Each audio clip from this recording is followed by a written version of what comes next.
Hi everyone! So this is my number 2 vlog. It's all about goal. So lahat naman tayo alam natin sa sarili natin na may goal tayo, goal. For example, ako, ang goal ko is gusto kong magkapera upang magkaroon ako ng lupa, bahay, and kung papalarin, gusto ko rin magkaroon ng sasakyan. Wala, libre lang naman mangarap, di ba? Libre lang naman yung gusto natin sa buhay, na gusto natin pangarapin, na umangat, magkaroon ng konting negosyo. Di ba? Nabubuhay tayo dahil may dreams or goal tayong tinatamasa or gustong maabot.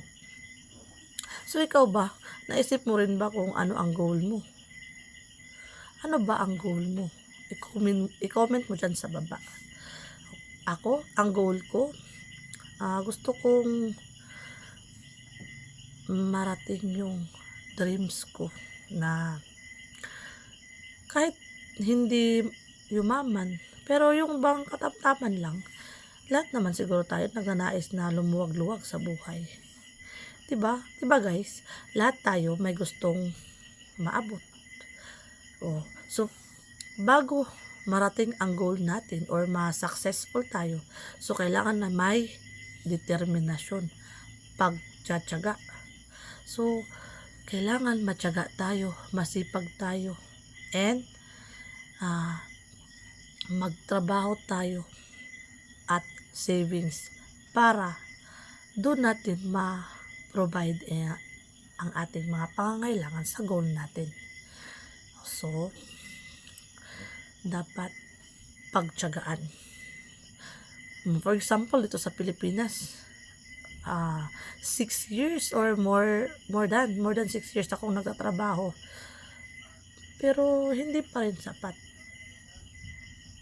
Dahil yung dito sa Pilipinas, kunti lang talaga yung sahod. Paano mo mabibili yung pangarap mong lupa or pangarap mong bahay, pangarap mong sasakyan, pangarap mong magkaroon ng negosyo kung wala kang ganito, kung wala kang pera? So kailangan natin lumabas sa comfort zone natin. Kailangan natin maghanap ng pera, maghanap buhay para makaipon ng pera, magkaroon ng matutupad yung goal, magkaroon ng katuparan yung goal natin sa buhay.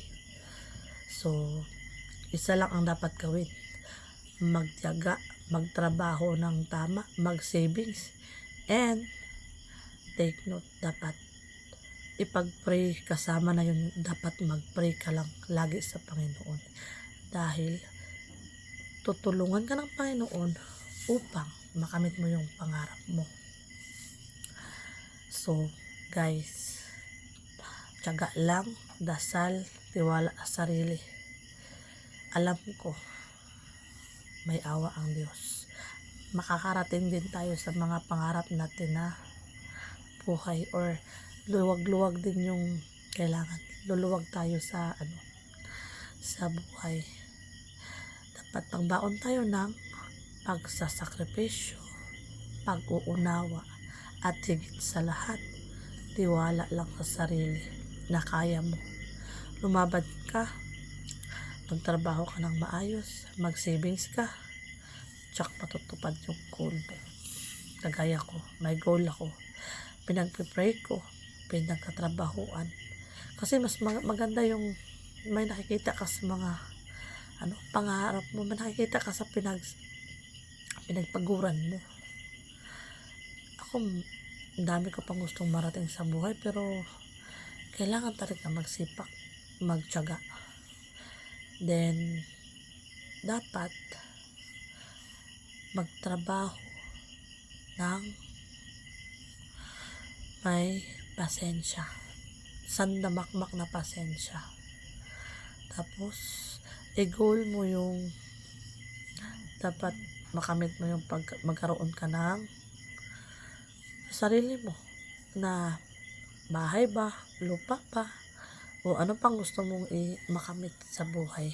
Yung ipag-pray mo na sana dumating yung panahon na matupad lahat ng pinapangarap mo at matulungan mo yung pamilya mo. Diyan naman tayo kumukuha ng lakas sa pamilya.